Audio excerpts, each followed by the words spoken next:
All right, here we go. Welcome to Interfaith Insights, Future of Faith.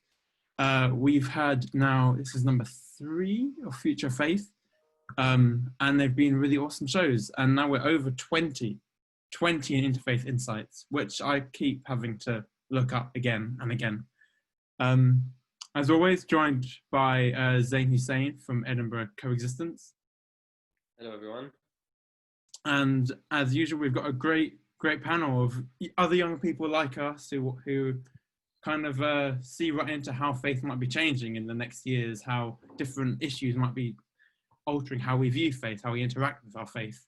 And you know, as I think in IFA, we've been carrying out this show for over 20 weeks to keep an eye out on our Facebook page, our Twitter page, and there's always, we've just got more shows out for you guys. I think as usual, maybe we want to start with a short introduction from all of us, and then go straight into the topic of technology and how that might alter how we look at our faith. Do you reckon? Probably that sounds great. After you, Josh. All right. So, I mean, you've heard, anyone who's watched this has heard me before, so I'll keep it short and snappy. I'm Josh. I'm representing IFA on this. I'm associate producer of Interfaith Insights, and I've been working with Ian and other people in IFA for a few years. I grew up in a liberal Jewish household in South London. As I was reminded yesterday, there are many more Jews in North London than in South London. We're a very, very small community. And but I also grew up with my dad. My dad is a Jew and my mum is German, and that, you know, for one, has the I always get quite a few comments about how it is to have German and Jewish heritage 70 years after the Holocaust. And also I've had, you know, in Judaism, for those who don't know, traditionally your Judaism comes from the mother, and there aren't many sometimes you're not always accepted as a Jew if your dad is a Jewish person. So it's been an interesting upbringing, but I feel like I only see the positive sides in that I have loads of different parts to my background, and my mum was brought Christian, my dad Jewish, they're from different parts of the world. So I try to only see the positives, and that's kind of what led me to an interest in interfaith as well. Thank you very much for that. So likewise, I feel like it's quite repetitive. If you've seen us before on the show, me and Josh have introduced ourselves, but no. So I'll just do a quick intro. So my name's Zain Hussein. I've recently just graduated from Edinburgh. I'm currently working as a junior doctor. I was the founding president of the Edinburgh Coexistence Initiative. It was a community that's currently active in Edinburgh, also in St Andrews. It aims to promote understanding, dialogue between people of different faiths, different cultures, different backgrounds. We actually have a new society as well on campus now. So, you know, we have Joanne with us, who's our new vice president. We have Abdullah here too, who is our events coordinator, I believe. And hopefully over the coming months, we'll have other members from the committee. We'll also have hopefully people from a wider community as well. So I'm definitely looking forward to that. So a little bit about myself. So I'm born and raised in Glasgow. My parents were born and raised in Kuwait. We're all ethnically Pakistani stroke Indian, depending how far back you want to go. Yeah, I've been exposed to interfaith from quite a young age. I'd say around 10 years old onwards. My father was one to send us to Interfaith Glasgow and any interfaith activities and events that he could find in the city. Yeah, so I come from a Muslim household, and I remember there was a little bit of apprehension at first, just from my mother, just maybe because of my age, and then even my siblings as they grew, whereby she said, "Oh, you know, should we expose him this early on? You know, what if he decides that there's another faith out there that's for him?"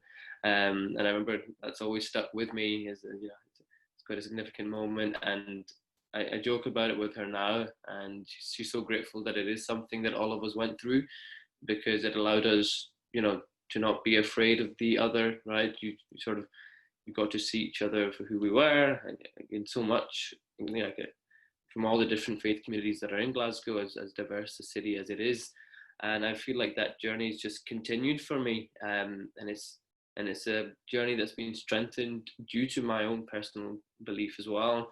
And the Coexistence Initiative is something I first came across in St Andrews, and it was only when I moved on to Edinburgh I felt there was a lack of space for that. So what we're hoping now is that moving forward, other universities, other campuses around the UK can look at the work that we're doing, can look at the work that's going on in St Andrews, and hopefully try and take some inspiration from it. And hopefully we can support other universities, other societies in helping to form similar groups and similar communities, especially if people feel that's lacking with the study. So yes, that's just a little bit about myself. You've probably bored of it if you've watched our previous episodes. But no, so on to the more interesting people who are with us today. So in no particular order, let's begin with first name I see on the screen, Nima Mugadas, if you could please. Yeah, thank you. Hello. All right, Yeah, welcome. Please, if you could just say a few words and introduce yourself. yeah, I don't know what's useful, but yeah, I'll just say, I mean, I am a member of the Baha'i community, and I guess I grew up in Norwich, which is where I'm at the moment, but I'm also studying in Cambridge at the moment, so I'm also almost like between the two. Yeah, I'm doing my undergrad and I'm doing natural sciences, interest in physiology and development, really. Yeah, and I guess the way I found out about this is, I guess near the beginning of the pandemic, I was reached out to with regards to the Faiths United youth network. They were trying to form a youth network to go complement the activities of Faith United. And really, I got involved with interfaith work really through that. And then, I think a couple of weeks ago, this opportunity came up, and we got told about this little Edinburgh Interfaith Association, the Coexistence Initiative. Yeah, so that's how I ended up here. I mean, that's really ethnically, I guess my parents are Iranian. I guess maybe something that's of interest is how we ended up here, I guess. Iran now, after 1979 being an Islamic republic, some religious minorities are unfortunately persecuted, including the Baha'is. So my family fled Iran to the United Kingdom as a result of that. So that's how I ended up here, which is amazing because I get to see all of you guys. Thank you, Nima. And Zinzan with us? Yes. Hello, everyone. Try and keep mine brief. Yes, I'm also a member of the Baha'i community here in the UK, which is wonderful. And I guess just this notion of engaging in interfaith conversation is something that's always been of interest to me, whether it's just, informally with friends, that's always something to explore, just this notion of faith animating our actions. But also, more formally, I've also been involved with the Faiths United Youth Network, which I guess we're trying to explore how faith can be a source of hope and inspiration for us at this time, these circumstances, and also obviously beyond. So that's been quite exciting to engage in. Maybe I can bring some insights in there. But just some background about me. It's kind of interesting. I live in France, right? Usually with my parents. Been spending quite a few months with them because of the pandemic. But my parents, my mom's from Malaysia, my dad's from Jamaica, so that's always an interesting mix there. And I think one interesting thing is I've been living, I guess, in different countries, perhaps I say in Europe, and I've always been a member of, I guess, the Baha'i communities there, and it's always interesting to, meet people who are, interested in trying to, I guess, build unity and also trying to adapt to the language, because in each of these countries they're always speaking other languages, but obviously they're always very welcoming. So it's always interesting to see that. And it's been wonderful, I guess, well, yeah, exactly. Right now, generally, I spend a lot of my time in Cambridge where I study, and also I'm a member of the local community there. So yeah, I'll try and draw some insights from there as well. No, we're looking forward to it, certainly. All right. Thank you, Zinzan. Next on to Joanne. Hi. Sorry, struggled with my mic there for like a second. So I am Christian, first of all, and I was the Anglican rep, still am, I guess, for Coexist. And this year, as Zain said earlier, I'm the vice president, which is amazing. I first heard of it through a mutual friend, I think at the end of my second year, because I started in third year, that would make sense. And I've just loved it ever since. Interfaith isn't something that like I was involved in my early life. Both my parents are actually atheists, so faith just was not a part of my life at all. But I'm from a border town in Northern Ireland, and I belong to a military family. So the realities of like faith-based violence and faith-based division were kind of hammered home from a very early stage. I was very aware of how separated these communities were, just on very artificial boundaries on the basis of, how we understand saints, and everything was so politicized. And basically when I went to university and started to encounter people of different faiths that I would never have had the opportunity to talk to, naturally and organically in my society at home, I realized that it's really, really important that we have these discussions and we learn from each other, because ignorance, especially ignorance of different religions, often breeds hate, and that hate can unfortunately lead to the persecution of people based on nothing other than what they believe in, despite our similarities, which is that, at least to me, the core of all religion is love, and love for each other, and wanting to understand that and put that into like a language. And yeah, so I guess as well, my interest for religions has kind of come from the fact that I study theology and religious studies, so it's kind of my thing. Yeah, I can't really think of anything else interesting about me, but yeah, that's an introduction. I mean, that is definitely an interesting introduction. I don't think I guess the great thing about meeting other people from different communities is you could have a whole session 40 minutes long about how someone's got into interfaith, because it's always so interesting. But yeah, thanks a lot, Joanne. What about you, Abdullah? Do you want to take a minute to introduce yourself and see how you got into interfaith? Hi everyone, my name is Abdullah. I'm Muslim and I study at the University of Edinburgh. And I stumbled across interfaith because my good friend Zain, he founded it, and he was the president. Sorry, Abdullah. Sorry to butt in. I was wondering if you could just try moving a little bit closer to the mouth, to the mic. Yeah. No. Is that better? That's much better. Okay, sorry. Volume up, won't we? Yeah. Okay. Thank you. Yeah. So, I stumbled across interfaith because of Zain, my good friend, who I'd met a couple of times before, and I was kind of I hadn't really been involved in it too much with my previous but I've had friends from my friends group are all types of religions, from various different backgrounds, and when Zain invited me to the first meeting, I felt a real sense of cohesion, and I was really comfortable in that space, and it was really good to meet people who shared similar interest in interfaith, but also had their own differences, within their own faith. And then you kind of learn more, you're more appreciative of,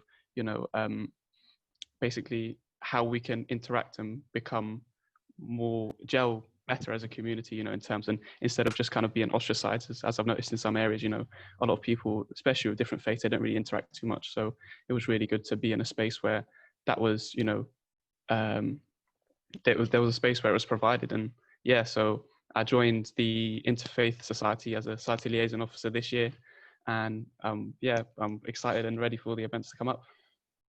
Thank you. Thank you, Abdullah. Great. Yeah, maybe I can just have a moment of indulgence that Zain, what we were debating on whether to put Zain's now title in his name, because as over the time that the show started and where we are now, Zane's now a doctor. So in Interfaith Insights, we normally have, in the other show, we normally have what they call positive news. And that, I think, is pretty positive news.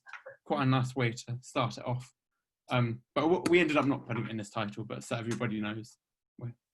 I think it makes me feel more youthful as well if I don't put it there. And I've got 6 days until I'm 25, so that's also to be a turning point. Well, so, I'm already 25, so I feel your pain. Right. Yeah. I think we've debated this cutoff of youth for quite some time, haven't we? I think the people who set the boundary will move it as they age. Oh yeah. So, I'll always be young. Always be young. When we're 40, we're like, oh yeah. Oh yeah, still spring chickens. Yeah, for sure. But yeah, no. It's a it's a pleasure seeing everyone here today, and the show's been doing really well, and hopefully we can all try and get the word out about the work we're trying to do. Especially, what was it, the Faith United Network, wasn't it? What is it? FUN? No. Youth Network, FUYN. FUYN. It rolls off the tongue. It's nice. FUYN. Yeah. No, it's really nice. No, excellent. But no. So, as Josh has mentioned, and as some of you may have seen in the earlier shows, we like to have a theme, and the theme for today is technologies. But ultimately, it is about our panelists, less so about me and Josh, as we do talk a fair bit, but it is about you guys.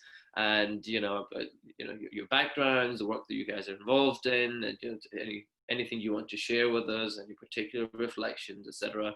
So the theme is just to sort of help guide the conversation a little bit.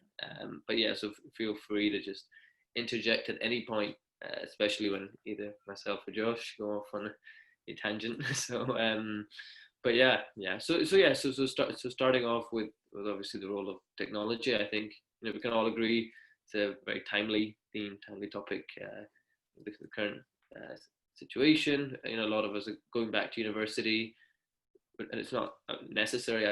From what I can see in many cases, I'm not sure what it's like in Cambridge per se. Is it entirely online? And there's some classes that people can attend. Is that how it is at the moment? Yeah. Oh, sorry. Yeah, no. I was just wondering. I'm not 100% sure, because I know in Edinburgh, if one does not want to attend, you can do it fully virtually, right? The first semester.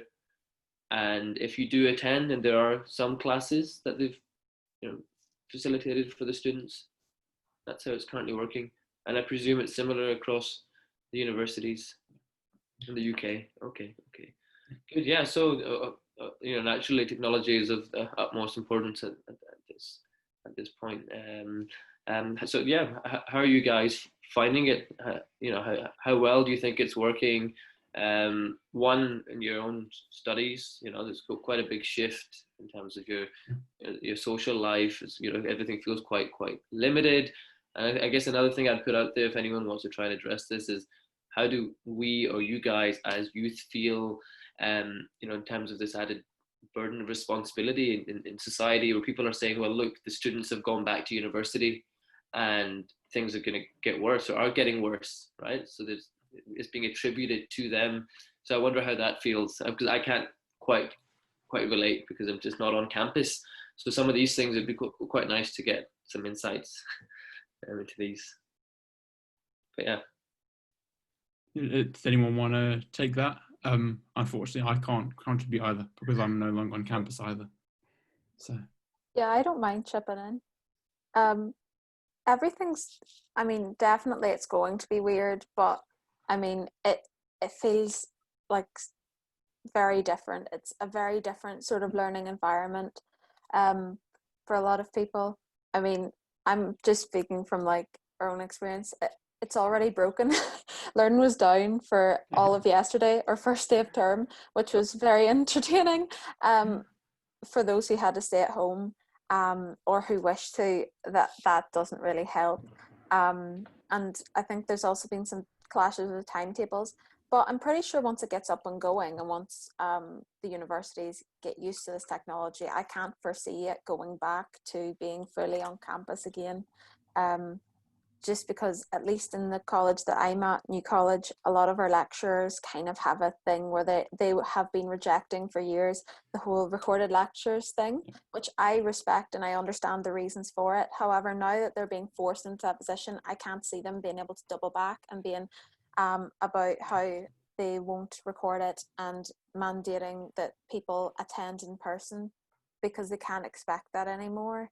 As for just like the burden of going back to university, I know that I feel it kind of, but I can't relate on the same level as like other people here, because my family are obviously on an island separated from here, and I myself am somewhat classified as high risk. I'm not going out all that much anyway, and I know that most students keep to themselves. So I think honestly, the whole students are spiking the COVID cases is blown way out of proportion when pubs have been open this whole time, which they do not need to be. When people eat out to help out was a thing, you know, like students aren't going spreading it to members of the public. They're going on getting their groceries, coming back to their flat, inviting other students around their flat, and just kind of keeping to themselves. At least that's how I see it. The one thing I found interesting is you mentioned that in New College, they now probably won't be able to roll it back. So once they go online, that's kind of that. And I find it interesting when it comes to faith. Like if now in faith groups you have an online service, so you have online meetings, is this something which might change back? And is it something we want to change back? Can technology be a way to kind of stimulate faith and to get other people involved in faith who may not have been before? Or is technology, driving people away from faith because it's just not the way they're used to it? I mean, I'm speaking from quite like a interesting perspective in that I became a Christian when I was a teenager and couldn't drive and lived in the middle of nowhere. And for a long time, church services have been online, and that's how I came to faith, was online sermons. Like watching them on Sundays, because my parents wouldn't take me to the church of my choosing, which is completely fine, because they shouldn't have to like drive me to church and then drive back and then drive back and get me. I respect that. I can't really foresee it rolling back, but it'll probably be like hybrid, like sort of how lectures are now, where the people that would like to go in say they want to do confession in person, or they want to take the Eucharist, which is like a very important part of the Christian faith. And I can't foresee people stopping going to church altogether, because taking the Eucharist is still a really, really core part of many people's Christian identities. I'd say, although it will cause a change in Christianity that won't kind of revert back on itself, people won't stop going to church, I don't think, just for the reason that there's so much more than just listening to the sermon that's important within at least my faith community. You're almost used to it being online. That's really interesting. For the first. What about people who aren't, who kind of we're used to? It's interesting because it's a one side I wouldn't have expected, but of course that that's probably been going on for years, as you've said. What about people who maybe aren't as used to going to online sermons or online services for their faith? I'm sure it is very jarring for those people. I know for my granny, it has come as a huge knock. My granny is one of the only Christians, practicing and believing Christians in my family. And to be honest, what she does is she puts on songs of praise, and when my mum's over, if she can, they'll watch it together. So they'll put church on the TV, because even like the older people who don't really get the internet, they've got the TV, which they do understand. And we are lucky in the sense that Christian services are put on like mainstream media outlets for us to watch. However, I realize that this obviously must be a much bigger problem for smaller faith communities and faith communities less well represented on TV and stuff like that. But at least like that's how I'm seeing it being dealt with by older people who can't access the technology. I think obviously it's dependent on the particular community and where they're based and the resources that they have. But from what I've seen in, my home in Glasgow, there's a local community centre, the Wood Farm Education Centre, and it's you can consider it it's a multicultural centre. It has a space for worship for people of all faiths, but it predominantly caters for the Muslim community, just because they don't have a sort of set place of worship in that council. And what I've found is that there's a lot of the older population, the men and women who have never really felt the need to engage with just services online, right? Because for them, going along, the whole sort of you drive there and you have a plan. There's people you're going to meet and all of that, and it's just not something that they've had to do. So it's been quite nice to see the response from the youth and trying to make sure that they help them with the digital aspect first of all, and secondly, I think it's absolutely essential that wherever these communities may be, for whatever faith groups, some of them may be a bit more isolated than, for example, the one near my home, that we do try and offer our services to the people that are trying to access whatever virtual platform it may be, and if they're lacking a virtual platform, to help them set it up, right? Because in this day and age, it's not a very difficult thing to do, but yeah, I've certainly seen the effect that it can have on the community, especially on the elderly, because at the end of the day, it's quite core to, if you can communicate a lot of the teachings in the faith, especially when people are at home, a big different society, down, etc. So, sorry, Zane, we lost you a little bit. Oh, right. Apologies. It's all right. No worries. It's all right. No, that's fine. We're talking about technology anyway. But yeah. So anyone have anything to add there then, in terms of their own perspective and how things are coming along? Yeah, I've got 2 pence. I think with a lot of services and classes being moved online, I think it's been quite beneficial for some people, especially those who are kind of interested in faith but haven't really had the chance to be introduced, because I think for some people, going to a space where it's predominantly a certain faith and you're interested in it, it's still quite nerve-wracking, because you're going into an environment where you're quite it's very unnerving for you. So I think that when you have access online, it's kind of a more passive approach. You can kind of be there but not be there at the same time, and it's not the same as walking into an area and having that just initial kind of nerves. Because I know personally, when I have that sometimes when I'm in a new space, it's quite I get quite nervous, and it's quite difficult to adjust. But definitely, if people who have been interested in any areas of faith, they've been able to access it. It's been readily available online, so they don't have to go anywhere, which is a struggle for some people, because they might not have transport, they might not have the time to actually get to those places. And yeah, I think it's just, in that sense, it could be very beneficial, to people who are interested in faith and want to learn more, and who can kind of, approach it from an angle that's a bit more suited to them. And so it caters to their needs of, wanting to learn more, but maybe not just throwing themselves in an environment they'd be uncomfortable with. And then also, like with the services as well, like I've been to a few online ones, and it's really good, and the vibe is really good as well. But because you're kind of in an online environment, you're at home, there's a lot more kind of distractions going on.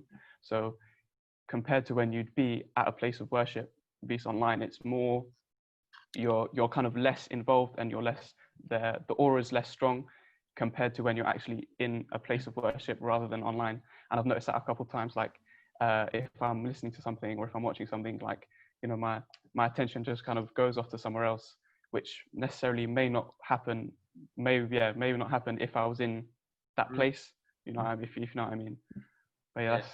No, it sounds a lot like the whole Zoom fatigue, right? Especially if you've spent the entire day in meetings, and then in the evening there's a social gathering. But I think initially, at least personally anyway, even though I had whatever work during the day, if I had an opportunity to socialize with friends in the evening, I still try to view it as a normal, socializing event. I think, but now it's gotten to the point that it actually kind of tires me out, and I don't know about the rest of you, right? But I think it's definitely not as easy to socialize in that kind of setting, especially over a prolonged period. And yeah, it'd be interesting to know or to see how you guys are finding that in university. How are people meeting up? How is it being coordinated? And then how is that linking in with virtual groups that may have existed before or currently on campus? Yeah, I can say a couple of things about this. I mean, it's an interesting question about how, I guess, yeah, like what is the role of, we're sort of exploring is like, yeah, how do we use technology going forward into, I guess, the new academic year? And a few people spoke, I think, about, yeah, like lectures and all of this and like faith services. I guess one thing that as Baha'is, I guess, we're thinking about is, because, and I know this is shared with a lot of faith groups as well, but like, I guess one of the primary goals of the Baha'i community is really to work for, I guess, the advancement of society and also the individuals in that society. And so then a lot of the Baha'i activities aren't like solely arranged for Baha'is, but that actually trying to reach out to the communities around us and our friends and neighbors, and really thinking about what are their needs and how do we help them to achieve them. So then I guess that for us, that's really interesting now, that because obviously going into this year, like it's going to be a very different setting at university. And for example, a lot of people will feel isolated, especially socially. And obviously that creates certain needs. And so I don't know, maybe you guys are also thinking about this. Like, I'm wondering, like, how do we draw from insights from religion, which obviously has a lot to say about this, I guess, community and these shared values, and yeah, what our, I guess, ethical conduct can be like, and how do we draw from those insights to actually inform like what kind of actions we do? Like, I mean, I'm already like identifying like there's going to be a need for some spaces whereby like, yeah, people can come together and just, yeah, think about what they want to do in response to this, I guess, this social situation. And I guess maybe, yeah, like insights from religion can really help inform that kind of space. So I guess that's something that I'm thinking about.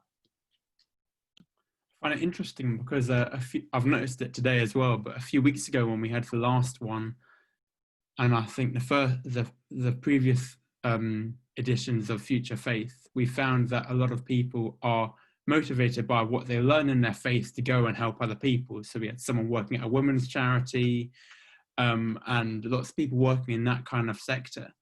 And it is interesting how faith does motivate people to go beyond the kind of the borders of their religion to go and help people in a wider community. And that's essentially what you've said about the Baha'i faith. It's about going out to help the wider community, and that does kind of, I've seen that in our discussions with other people from other faiths, be it Judaism, Christianity, Islam, and other faiths as well. So it is an interesting, how can you continue that reach out to the community when you're told not to? In a sense, you're told not to go out to the communities and be there for them. And how can someone stay, in a way, keep going with their religious beliefs and fulfill that bit of their religion? Yeah, just some thoughts based on that then is like, then that brings the question of technology ever more to the fore. You know, if there were previously portions of society that are maybe left behind or, you know, are lacking in something, well then, yeah, maybe before obviously the pandemic, okay, maybe we're reaching out and trying to aid them in whatever way we could. Well, now then, how does technology become maybe a means that we can strengthen that I don't know, our ability to reach out? And so, yeah, one question for me, I guess, and well, obviously it takes place in the context of my understanding of, I guess, what the Baha'i community is doing, because really it's, for the last couple of decades, has been engaged in trying to learn about how to actually build vibrant communities. Because in so much of society today, like even in the UK, like, you know, it feels like things are splintering. People are moving further apart even before the pandemic. And obviously, you know, this physical isolation doesn't help. So how can, you know, we actually bring together communities that are, you know, founded on this notion of, I guess, oneness of humanity, that, you know, it's not just about, and I don't know, yeah, it's also like re-examining what community means, because a community is, well, in one sense, it could be maybe the people living nearby. That's maybe one sense. Or maybe in another sense, it's a community is people with some shared creed or shared thing. But maybe, I don't know, like community is actually a bit more than that, like something to do with, you know, it's a unit of society that really, you know, when it's brought to its fullest, I don't know, expression, like it's a environment in which your individual capabilities are nurtured and can express it. Like, you know, imagine, I know, like the ideal community, like we think really towards what we could, you know, go towards is one in which individuals feel empowered to actually go out and serve humanity.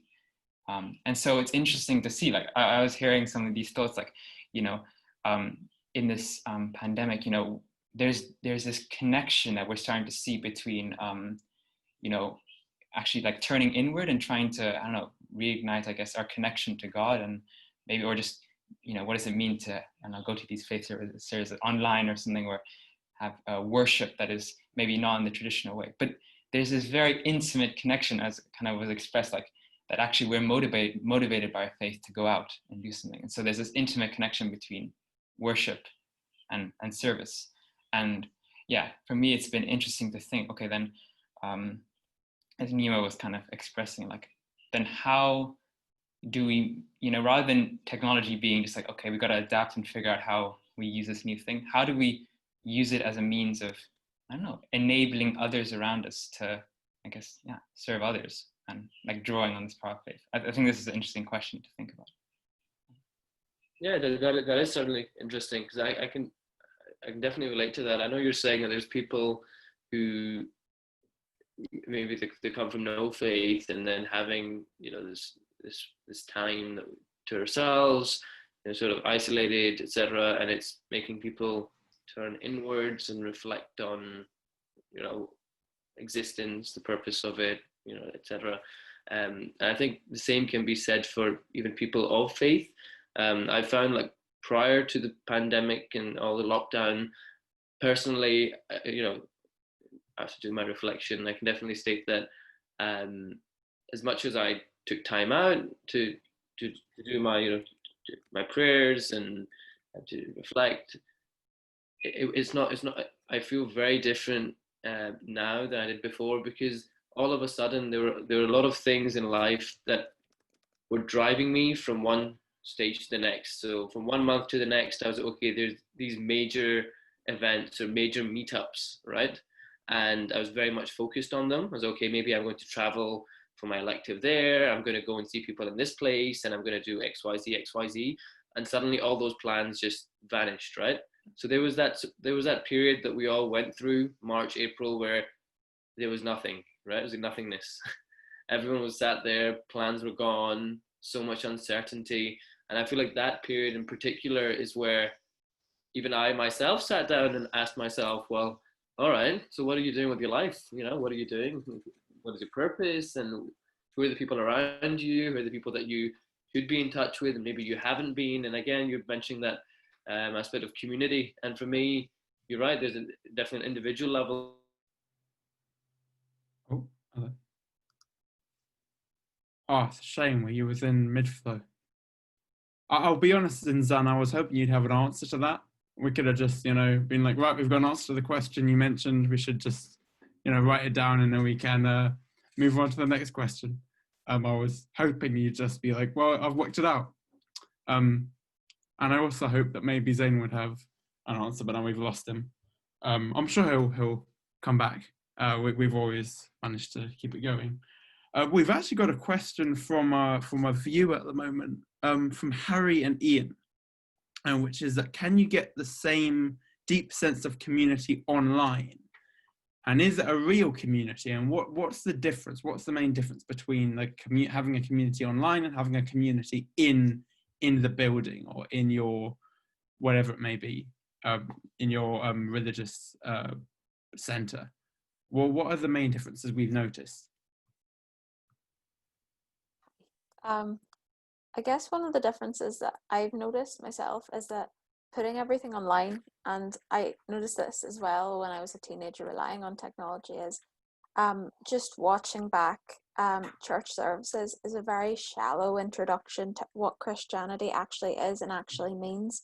Um, it's this engagement with other people. It is the community. I remember when I first went to a church when I was a teenager, of my choosing, that I had something called resembling a church family. At least that's what I called it then. Sorry, It well, we was just missed that, Joanne. sorry. Or what you called it. No, it's all right. It was like the one, but we missed was what you called the experience. Basically just a church family. Like I had people that I would sit beside in church. Maybe one day I didn't really know anybody, and we would chat, strike up a conversation, and these people who are lovely, lovely individuals that I should be keeping in better contact with, uh, give me lifts in. I had dinner at theirs. We chatted about, we basically bounced off ideas about how to best serve other people. Is something very important for me in my faith, is also how this community actually goes on to serve people. And that's like a big part of Christianity, is getting everyone to come together, hear the sermon, participate together as a unit, and then as a unit realize our duty to the world to help other people. The one benefit of it being online, though, this community is now no longer bubbled, is no longer hemmed in by the walls. The community can be as broad as you want it to be, and that's one major advantage. And also the turning inwards of yourself, not really having the same organic contact with people, really makes you reassess your motivations and your reasons for actually wanting to help other people, and your connection to God in that, at least for myself. I was really starting to reassess, like, why do I do the things that I do? Why do I want to go out and help other people? Are my motivations just? Am I doing all that I can do? Or am I just participating in helping other people because everyone else is doing it? And I think that honestly, being online can be very helpful in the sense that it brings a bunch of new people in, and it also means that the reach of the church, in at least, from a Christian point of view, to try and like do outreach, reaches a much wider audience that may not even be Christians. And it can mean that we can achieve the goal of helping others a lot easier. Well, that is if technology works as it should, and that's very optimistic, which is not usually what you'd expect to hear from me on the topic.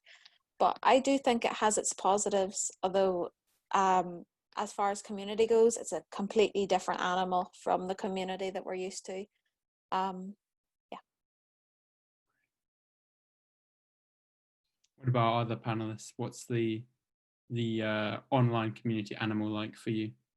How are you kind of adjusting to it? What are the differences you've kind of noticed? I'm thinking a little bit about what Zinzan said about what actually defines a community. And I don't know, like, yeah, obviously, yeah, we have our faith communities and we have, neighborhood, geographical communities. And I guess in our experience, I don't know, like, especially like me and Zinzan work a lot with the youth in Cambridge. And one thing that was interesting was how actually, in a sense, a vision of our collective purpose, our individual and our collective purpose, actually forged very strong ties between a group of friends. And so I don't know exactly how to describe this. Maybe you guys can help me, but it links a lot with what Joanne is saying about this idea of service. But actually, like, pretty much as soon as, well, I think this was at the beginning of third term last academic year. We as the Baha'i Society in Cambridge, we just invited all our friends to a certain gathering where we just essentially explore some materials based on different faiths, some quotations, and they were around certain themes, for example, friendship and justice and things like this. And we sort of just built a collective vision about like what as a group of friends we want to achieve. And I don't know, that was just like really powerful in terms of creating like a community that has been meeting like like every day for the last 3 months or so online. So it's pretty crazy. And I think like a few days ago, we have like a little, I guess, gathering every evening where we can share any reflections or prayers or quotes from the day that we wanted to share each other. And someone commented a few days ago how they felt that even though that we're online, like they were feeling as if we were like together, like it didn't, like the online barrier didn't make a difference. And I don't know, that like really, I guess that was brought to mind when you asked this kind of question. In a sense, you've bridged that internet barricade. You kind of, it's essentially the same thing. Yeah, or that the community, I guess the mode of the communication is not like doesn't define the community. I guess that's sort of, it's more, I was saying one of the aspects was, yeah, the collective purpose and vision that you build together, maybe. How do you find that links in? So I'm not sure, obviously, of the composition of your particular friend group, but there's, so a lot of us who are on the interfaith platform, we're quite driven by our respective faiths, right? And so regardless of whatever professions we may go into, etc., that's a core component. In terms of this, the whole community aspect of it, and I guess using technology and widening our reach and including more people, where do you think people fit in for whom maybe faith is not a factor, right? Or they might not share the same vision or goal, or they may be of the same faith, but for them it's something that is, you can say, in the peripheries, right? It's something that they dip into from time to time. It is something that they perhaps believe in, but they don't consider it their primary driving factor, right? So I just want to pose that question. What do we guys think? How do we increase more cohesion there, or inclusivity there, right, in the community? If I can offer some thoughts there.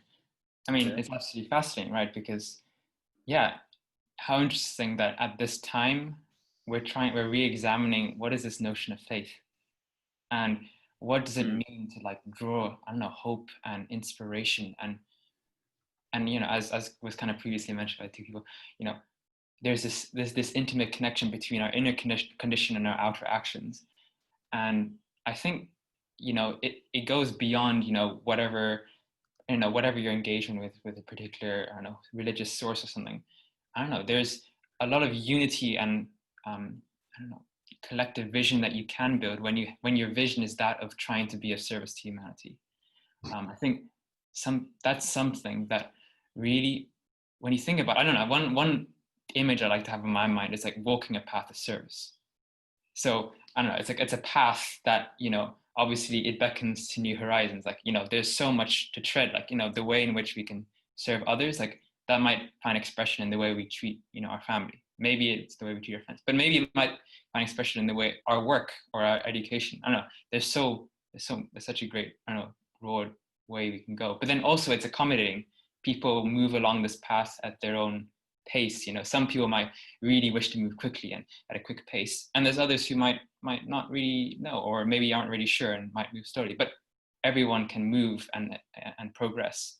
And I guess one notion that's been interesting to explore is, well, regardless of whatever people's backgrounds or people's interests or whatever stage of life they're at, how can we actually create environments of mutual support that are completely free of like paternalism or any sorts of superiority, but actually where we're trying to, I don't know, humbly share just insights from, oh, I tried this, or I tried this thing, and well, here's something that I can help you. Or, if someone expresses, oh, I wish to try this out, then how could we, lovingly like accompany them? So I don't know, these kind of principles, I feel really, at least for the group that we've been working with in Cambridge, but also I guess there's many more examples of these initiatives at the local level across the UK, particularly initiated by Baha'is, in which we're seeing that, I don't know, a group of friends can be really motivated into action by this notion of a path of service.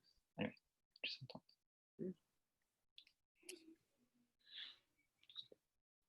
And the other thing I was going to ask is from my experience as a Jew, because recently we had Rosh Hashanah, the Jewish New Year, and there's a tradition that to welcome in the new year, you blow the shofar, which is traditionally a ram's horn. But because of COVID, we've not been able to do that in synagogues, obviously with people around, and there's been a lot of debate about how you could do that in a safe way, but still continue the traditions and still keep those things going. And I think it took a long time to kind of come to a kind of consensus on that. And I was just wondering, has anyone else experienced that in their community? So almost in a different way. So rather than being together, are there certain actions you can't do, certain things you would normally do in your service or in your place of worship, which you're just not allowed to do, and you've had to kind of reshape your traditions? I would. You go first, Abdullah. Okay. Well, in Islam, you have like the obligatory Friday prayer, and it's a congregational thing, and so you're standing shoulder to shoulder with your brothers, and and you have the sermon from the imam who gives a short speech on maybe a topic or something that's recently happened. And obviously since the lockdown happened, that broke the social distancing rule, so it wasn't able to kind of happen. And a lot of people are really up in arms against this, because some people are really connected to the mosque and they go regularly, like 5 times a day, and for this to happen to them, it was completely just unfathomable.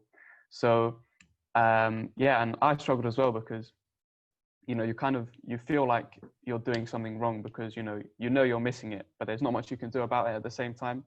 So it's only recently as well, they started doing the prayers again, making them social distance, and then it's really surreal, because you're not standing shoulder to shoulder with the person next to you. You're kind of like 2 meters apart.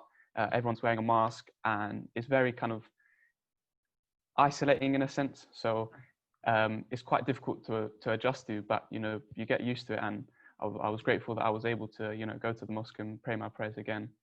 And it's just it's one of those things where I suppose we're in the situation where we are now, so there's nothing we can't do but adjust. So we have to make the best efforts, and try our hardest to find solutions to the problems that we may face. And I think that's my bit on it. Great. Thanks a lot, Abdullah. An easy one for me to point out is from my tradition, which is the Anglican tradition, the Eucharist changes significantly, because we would all share from the one cup, and that's quite symbolic, is that we would all drink from this cup that resembles Christ's blood. We're all connected. I understand that in different say evangelical circles, that you have individual little glasses, but sharing the chalice was something that was really, really significant to us. Just sharing food in general, although it's not religiously significant, I would say often churches will have like a breakfast afterwards, after service, and we would all meet together and just talk about the service, talk about our week, just meet on the plane of human beings. And taking that away and the Eucharist away both mars your connection with Christ and your connection with the church, which are 2 massive things for Christians, is your connection to other people and this big ecclesiastical thing, which is being the body of Christ, and also your connection to the head, which is Christ. Paul talks about this in his letters. He likes his he likes his metaphors, does Paul. And I found that very weird, and I'm not sure how that can go forward without changing how we significantly theologically understand the Eucharist, like how we can have individual glasses when there have been church schisms over such things, about having individual glasses or sharing the one, and all of a sudden we're kind of forced to all being on the same plane. I think that's quite a positive, though, off topic slightly, but like ironing out these ecclesiastical squabbles because of coronavirus just kind of, you know, shows us how similar we are and how stupid a lot of our fallings out and like condemnations of each other can actually be when we get down to it. Yeah, that's just my 2 cents. Yes, yeah. No, thank you, and my apologies. I'm not sure what was going on with my internet connection a little while earlier, but hopefully this time, can you all hear me? Yeah. Is everyone able to hear me? Yep. Yeah. Okay. Grand.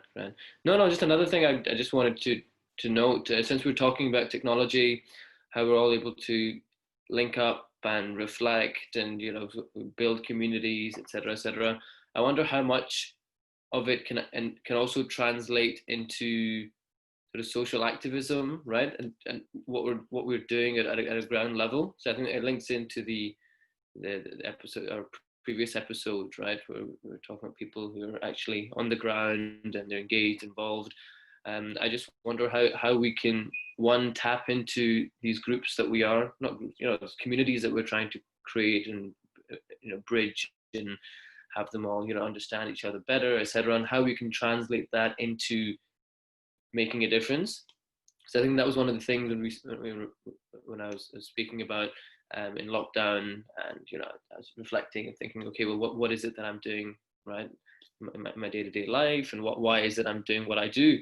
And I think one of the things for me that stems from my faith is that proximity to God requires proximity to the poor, right? As one of the ways of sort of connecting to Him and being close to Him.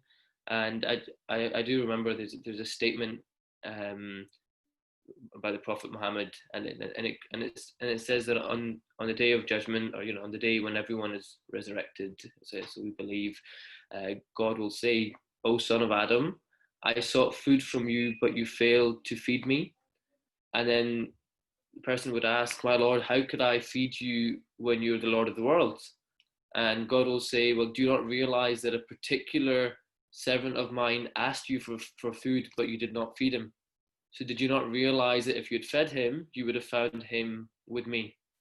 Right? So I think for me, it's sort of trying to actualize my worship as well in the way that I'm caring for people. So whether that's people around me, but also people further afield.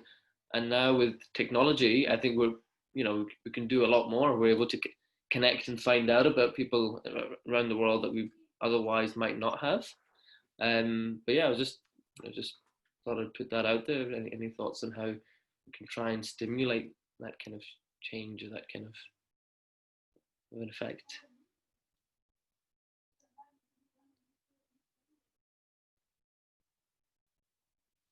Need a couple of minutes for people to think about it. You've given them I thought my signal cut again. Oh no, you're fine. I think it's just time to reflect. Yeah, sorry, it's a pretty big one to just drop in at the end. Yeah. No, for sure. Certainly from my perspective, this is probably not to do with COVID in particular, but the synagogue where I grew up, in South London Liberal Synagogue, a few years ago when I'd moved to Edinburgh, and I was a bit involved with that synagogue, but still talking to people from South London. They had a caretaker's house, which they weren't using, and they decided it hadn't been in use for years because the community's got smaller and you don't need a caretaker anymore. And so they decided to convert it into a flat for refugees. And there was this whole kind of push for, people who could do some painting to help with the painting, people who could access furniture to get the furniture. And I think what Zane's talked about exactly that, while faith is about your connection to your religion and to your God, it's also about presenting what you've learned from that religion to the outer world, because I haven't heard of one religion, and there is not one which doesn't preach kind of helping outside the community and helping everyone you can, and using what you've learned to better the wider community. Does anyone else have any kind of examples or any feelings about how their sense of religion and their sense of faith has helped them address community? I guess I can talk about it a bit.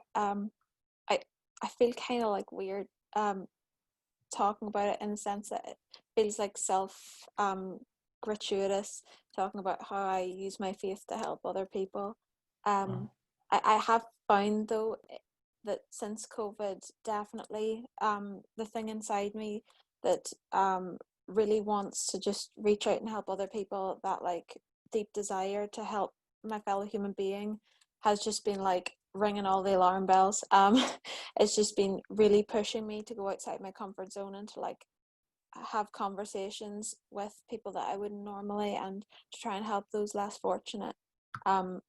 Especially because in the middle of COVID, obviously we had everything happening with Black Lives Matter movement and everything that happened following George Floyd's untimely death as a result of him being murdered by a policeman.